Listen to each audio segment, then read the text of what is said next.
Resonance ওয়ার্ল্ডের YouTube চ্যানেলে আবারও সকলকে স্বাগত জানাই। তোমরা যারা এই চ্যানেলটাকে এখনও সাবস্ক্রাইব করোনি তারা অবশ্যই সাবস্ক্রাইব করো এবং বেল আইকনটা প্রেস করো, যাতে তোমরা পরবর্তী ভিডিও আপলোড করলেই তোমরা নোটিফিকেশান পেয়ে যাও। আজকের এই ক্লাসে আমরা অভিস্রবণ চাপের ডিটেলস আমরা আগের ক্লাসে পড়ে নিয়েছি। আজকের ক্লাসে অভিস্রবণ চাপ সংক্রান্ত যত ম্যাথমেটিক্যাল প্রবলেমস আছে, নিউমেরিক্যালস প্রবলেমস আছে, সেগুলোকে নিয়ে আলোচনা করব। আগে এটা করার আগে আমরা কতগুলো প্রয়োজনীয় সূত্র দেখে নেব, যে সূত্রগুলো আমরা এই চ্যাপ্টারে কাজে লাগাবো। Number 1, pi is equal to C R T, যেখানে সি সমান তোমরা জানো molar concentration. C is equal to molar concentration বা মোলার গারত্ব, অর্থাৎ mole per litre. Molar concentration যার ইউনিটটা হচ্ছে মোল লিটার ইনভার্স, অর্থাৎ 1 লিটার দ্রবণে কত মোল দ্রাব আছে। এবার সি ইজ ইকুয়াল টু, যেহেতু N2/V, অর্থাৎ ভি লিটারে যদি N2 মোল দ্রাব থাকে, তাহলে 1 লিটারে N2/V মোল দ্রাব আছে, তাহলে C is equal to N2/V। C is equal to N2/V। এখান থেকে মানটা বসিয়ে আমরা এই 2 নম্বর ইকুয়েশনটা পেয়েছি, pi is equal to N2RT/V। V কিন্তু লিটারে, N2টা কি দ্রাবের মোল সংখ্যা। এই ম্যাথমেটিক্যাল প্রবলেমগুলোতে তোমরা জানো আর এর অনেকগুলো সম্ভাব্য মান হয়। এখানে আমরা আর এর মানটা কিন্তু লিটার অ্যাটমসফিয়ার এককে নেব। Litre atmosphere 0.0821 litre atmosphere kelvin inverse mole inverse, অথবা 0.0821 লিটার বার, কারণ 1 bar is equal to 1 atmosphere kelvin inverse mole inverse. আচ্ছা, আবার N2 সমান W2/M2, এইটা আবার বসিয়ে দিলে আমরা আরও একটা ইকুয়েশন পাবো, pi is equal to W2RT/M2 into V. তোমরা খাতায় এগুলো লিখে নিতে পারো, তাহলে তোমাদের নিউমেরিক্যালসগুলো করতে সুবিধা হবে। আমি তোমাদের একটা আইডিয়া দিতে পারি, নিউমেরিক্যালসটা দেখে তোমরা ভিডিওটা এগোবে না, আগে নিজে নিজে করে ফেলবে, তারপর আমারটার সঙ্গে মিলিয়ে নেবে, তাহলে একটা প্র্যাকটিস হয়ে যাবে। আচ্ছা, আইসোটোনিক দ্রবণ তোমরা জানো যে সমস্ত দ্রবণের অভিস্রবণ চাপ সমান তাদেরকে বলে আইসোটোনিক দ্রবণ। সেক্ষেত্রে আইসোটোনিক দ্রবণের ক্ষেত্রে যদি 1 নম্বর দ্রবণ এবং 2 নম্বর দ্রবণকে আমরা 1-2 বলে ডিনোট করি, দ্রবণ, দ্রাবক বলছি না, দ্রবণ, তাহলে পাই 1 সমান পাই 2। এখান থেকে আমরা পাবো N1RT/V1 সমান N2RT/V2। সেখান থেকে আমরা এই ইকুয়েশনটা পাবো, এটা আমাদের লাগবে, N1/V1 সমান N2/V2। আইসোটোনিক দ্রবণের ক্ষেত্রে N1/V1 সমান N2/V2, যেহেতু দুটো দ্রবণের উষ্ণতা সমান এবং আর এর মান তো কনস্ট্যান্ট। তাহলে এই 4টে গুরুত্বপূর্ণ ফর্মুলা। 3 নম্বর ফর্মুলা থেকে আমরা অজানা দ্রাবের আণবিক ওজন বের করতে পারবো। M2 হচ্ছে অজানা দ্রাবের আণবিক ওজন, যেটা আমাদের এই চ্যাপ্টার মূল উদ্দেশ্য।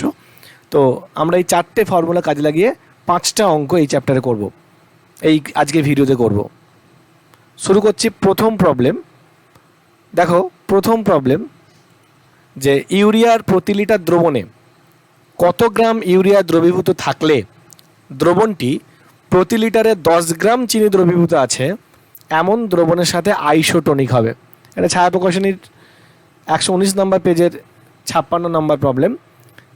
ইউরিয়ার প্রতি লিটারে কত গ্রাম ইউরিয়া থাকবে, 10 গ্রাম চিনি আছে পার লিটারে এমন দ্রবণের সঙ্গে আইসোটোনিক। মানে সমস্যা অনুযায়ী আমরা বুঝতে পারছি যে পাই ইউরিয়া ইজ ইকুয়াল টু পাই চিনি মানে সুক্রোজ, পাই সুক্রোজ, এটা বুঝতে পারছি। আর আমরা কি ধরে নিচ্ছি, প্রয়োজনীয় ইউরিয়া X গ্রাম, ধরি প্রয়োজনীয় ইউরিয়া সমান X গ্রাম। তাহলে আমরা একটু আগে ফর্মুলা দেখেছি যে অভিস্রবণ চাপ মানে আইসোটোনিক দ্রবণের ক্ষেত্রে আমরা যে ইকুয়েশনটা পাই, N of urea by V of urea মানে N1/V1 সমান N2/V2, N of sucrose by V of sucrose. এখন দুজনই প্রতি লিটার বলেছে, তার মানে ভি এর মান সমান, মানে V of urea is equal to V of sucrose is equal to 1 litre. তাহলে আমাদের পড়ে রইল যে N of urea is equal to N of sucrose. N মানে কি, W urea by M of urea is equal to W sucrose by M of sucrose, W sucrose by M of sucrose. তাহলে এবারে মানগুলো শুধু আমরা বসাবো, W sucrose কত, urea কত X, W অফ ইউরিয়া হচ্ছে X, এটাই আমরা বের করব, W of urea X। M of urea আমরা জানি 60, এটা তোমার বলে দিচ্ছে 10 গ্রাম, আর এটা আমরা জানি 342 গ্রাম। তাহলে x is equal to 10 into 60 by 342 is equal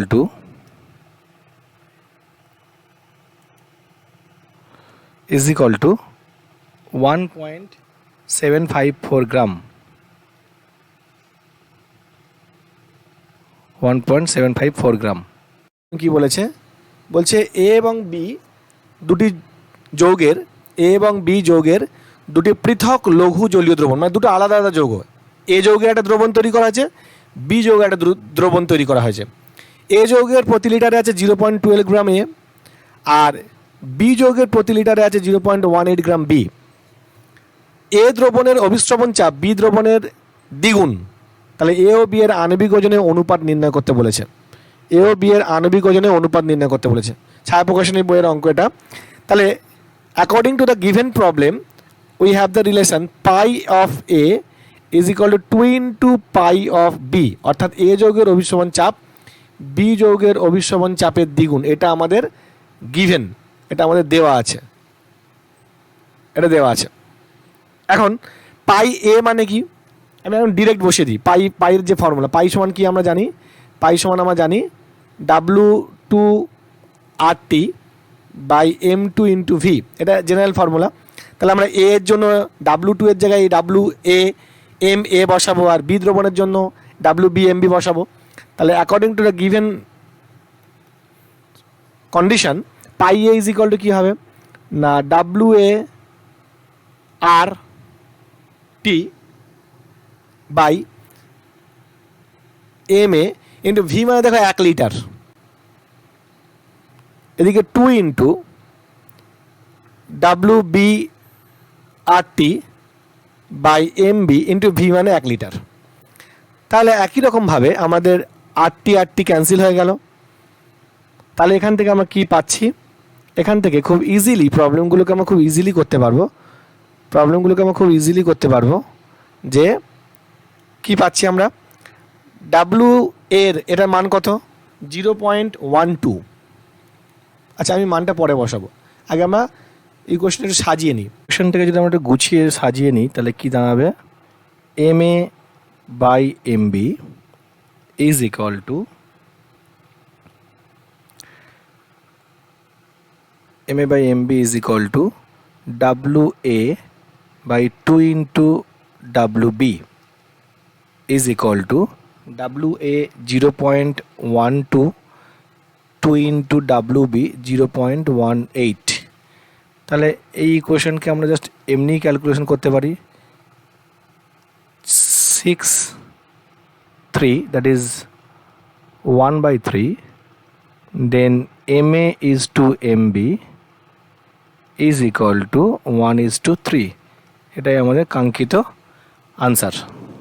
100 ml করে মেশানো হলো, মিশ্রণে অভিস্রবণ চাপ কত? এটা একটু অন্য টাইপের অঙ্ক। তাহলে আমরা একটু এটা কম্পেনিয়ন কেমিস্ট্রি থেকে আমি প্রবলেমটা তুলেছি। দেখো, প্রথমে দ্রবণ 100 ml করে মিশিয়েছে। এই দ্রবণের মোট আয়তন, দ্যাট ইজ টোটাল ভলিউম কত? প্রতিটা 100 ml করে আছে, তাহলে 200 ml is equal to 0.2 litre. আচ্ছা, ইউরিয়া এর মোল সংখ্যা, that is N of urea, ইউরিয়ার মোল সংখ্যা N of urea is equal to কত হবে? ইউরিয়ার পরিমাণ বলছে 4.5, মানে 100 ml 4.5 গ্রাম, বা ইউরিয়া আণবিক ওজন 60। এটা ক্যালকুলেশন করলে আমরা পাবো 0.075। মোল সংখ্যা কোনো একক নেই। আচ্ছা, সুক্রোজ এর মোল সংখ্যা, that is N of sucrose, সুক্রোজের পরিমাণ কত বলেছে? 3.42 গ্রাম। সুক্রোজের আণবিক ওজন 342, দ্যাট ইজ 0.01। তাহলে টোটাল মোল সংখ্যা কত? টোটাল মোল সংখ্যা, that is N is equal two N of urea plus N of sucrose, এটাকে আমি N2 বলতে পারি, দ্রাবের মোল সংখ্যা, is equal two 0.075 plus 0.01 is equal two 0.085 এত মোল। এবার আমরা কি করব, অভিস্রবণ চাপের মান বের করতে হচ্ছে দ্রবণের। পাই ইজ ইকুয়াল টু কি আমরা জানি, N2RT/V। N2-র মান কত, 0.085 ইন্টু আর এর মান এই ক্ষেত্রে আমাদের ফিক্সড 0.0821, টি এর মান 300 কেলভিন বলে দিয়েছে, ভি এর মান 0.2 লিটার, লিটারই বসাতে হবে। So 10.467 atmosphere. তাহলে দ্রবণের অভিস্রবণ চাপ বেরিয়ে গেল। কি বলছে যে 10 ডিগ্রি সেলসিয়াস উষ্ণতায় ইউরিয়া দ্রবণের অভিস্রবণ চাপ 500 মিলিমিটার পারদ। দ্রবণটিকে লঘু করা পর, মানে সেম দ্রবণ, মানে ইউরিয়া নতুন করে অ্যাড করা হয়নি, দ্রাবের মোল সংখ্যা ঠিক আছে, দ্যাট ইজ N2 হচ্ছে কনস্ট্যান্ট, লঘু করা হয়েছে, জল মেশানো হয়েছে। উষ্ণতা 25 ডিগ্রি করলে অভিস্রবণ চাপ হয় 105.3 মিলিমিটার পারদ। দ্রবণটিকে কত গুণ লঘু করা হয়েছিল, এটা কোশ্চেন। তাহলে এটা কোশ্চেন যদি হয়, খুব ইন্টারেস্টিং কোশ্চেন এবং এটা খুব গুরুত্বপূর্ণ প্রশ্ন। এই প্রবলেমটাকে আমরা কেমন করে সলভ করব না, ধরি প্রাথমিক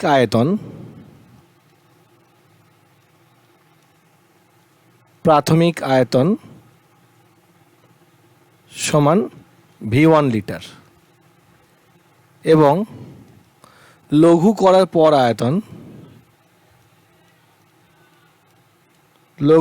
পর আয়তন সমান V2 লিটার। তাহলে V2 V1 এর মধ্যে রিলেশনটা বের করতে হবে। আচ্ছা, এবার দেখা যাক অ্যাট 10 ডিগ্রি সেলসিয়াস পাই কত ছিল, এটাকে আমরা অ্যাটমসফিয়ারে নিয়ে যাই। 500/760 অ্যাটমসফিয়ার। টেম্পারেচার 10 ডিগ্রি সেলসিয়াস মানে 283 কেলভিন। তাহলে এই অবস্থায় ইকুয়েশনটা কি দাঁড়াচ্ছে না, পাই ইজ ইকুয়াল টু N2RT/V1 মান বসালে 500/760 ইজ ইকুয়াল টু N2, মানে মোল সংখ্যাটা তো আমার ঠিকই আছে, খালি দ্রবণটাকে লঘু করা হয়েছে, আয়তন চেঞ্জ হয়েছে। আর এর মানটাও রাখলাম, টি এর মান 283/V1, এটা আমার ইকুয়েশন নাম্বার 1। এবার অ্যাট 25 ডিগ্রি সেলসিয়াস পাই এর মান কত, পাই এর মান হচ্ছে, আচ্ছা একেবারে বসে দিই, আমাদের জানা আছে, আমরা একেবারে বসে দিই, 105.3/760 ইজ ইকুয়াল টু দ্রাবের মোল সংখ্যা ফিক্সড আছে, আর এর মান কনস্ট্যান্ট আছে, টেম্পারেচার 25 ডিগ্রি সেলসিয়াস মানে 298 কেলভিন, বাই ভলিউম এখন V2, এটা আমাদের 2 নম্বর ইকুয়েশন। এখন যদি আমরা 1কে 2 দিয়ে ডিভাইড করি, 1/2 করি, তাহলে কি দাঁড়াবে, 500/760, 105.3/760 ইজ ইকুয়াল টু, এখানে দাঁড়াবে N2R ইন্টু 283/V1, এখানে হবে N2R ইন্টু 298/V2। এখান থেকে আমরা কি পাবো, কাটাকুটি করে যা যা কাটাকুটি হবার, এখানে এটা কাটবে, এখানে N2R কাটবে, কাটাকুটি করে আমরা পাবো যে V2/V1 সমান 500 ইন্টু 298/105.3 ইন্টু 283, এটা value 5.00 something, that is almost 5। Then V2 is equal to 5V1, অর্থাৎ অন্তিম আয়তন প্রাথমিক আয়তনের 5 গুণ। তার মানে দ্রবণটিকে 5 গুণ লঘু করা হয়েছিল। খুব সহজ এবং এটা খুব ইন্টারেস্টিং একটা প্রবলেম। শেষ প্রবলেম দেখো, তোমরা ভালো করে বুঝতে পারবে যে 10 ml জলীয় দ্রবণে 100 মিলিগ্রাম একটি প্রোটিন দ্রবীভূত আছে। মূলত এই ধরনের প্রবলেমগুলি পরীক্ষাতে দেয়। এই দ্রবণের অভিসরণ চাপ বলে দিয়েছে, টেম্পারেচার বলে দিয়েছে, আণবিক ওজন বের করতে বলেছে, অর্থাৎ প্রোটিনটা আমাদের কাছে আননোন, তার আণবিক ওজন বের করতে হবে। তাহলে এখানে দ্রবণের আয়তন ভি সমান 10 ml, মানে 0.01 লিটার। আচ্ছা, দ্রাবের ভর W2 সমান 100 মিলিগ্রাম, মানে 0.1 গ্রাম। আমাদের এগুলো গ্রামে লিটারে নিতে হয়। টেম্পারেচার কত বলেছে? 298 কেলভিন, মানে 225 ডিগ্রি সেলসিয়াস। 25 ডিগ্রি সেলসিয়াস মানে 298 কেলভিন। অ্যান্ড আমাদের কি রিলেশন আছে? উই হ্যাভ দ্য রিলেশন যে pi is equal to W2RT by M2 into V. এখান থেকে আমরা বের করব M2 is equal to W2RT by pi into V. এবার সবগুলো মান আমরা বসাবো। দ্যাট ইজ M2 সমান কী হবে না, W2 মান হচ্ছে 0.1 গ্রাম। ইউনিটটা বসিয়ে অঙ্ক গণনাটা অনেক বেটার। 0.0821 সবসময় আমরা এটাই নেব। Litre, atmosphere, kelvin inverse, mole inverse. T এর মান 298 কেলভিন। পাই হচ্ছে 13.3 মিলিমিটার পার হতে, মানে 760 দিয়ে ভাগ করতে হবে, তবে অ্যাটমসফিয়ারটা আসবে। অ্যাটমসফিয়ারে কনভার্ট করতে হবে, কারণ আর এর মান আমরা অ্যাটমসফিয়ারে বসাচ্ছি। আর আয়তন হচ্ছে 0.01 লিটার। তাই দেখো এখানে কী কী কাটলো, লিটার কাটলো, অ্যাটমসফিয়ার কাটলো, কেলভিন ইনভার্স কাটলো, তাহলে পড়ে থাকলো গ্রাম পার মোল। এই ক্যালকুলেশনটা করলে আমরা পাবো 13,980.45 গ্রাম মোল ইনভার্স। এটাকে একটু কারেকশন করলে বা প্রাই ইজ ইকাল টু করলে 1.4 ইন্টু 10⁴ গ্রাম মোল ইনভার্স। আমাদের 5টা প্রবলেম করার কথা ছিল, সবগুলো প্রবলেম হয়ে গেল। এবং বুঝতেই তোমরা পারছো যে সবগুলো প্রবলেম ভীষণ ইজি। তোমরা একটু ট্রাই করলে, একটু বুঝে নিলেই ব্যাপারগুলো করতে পারবে।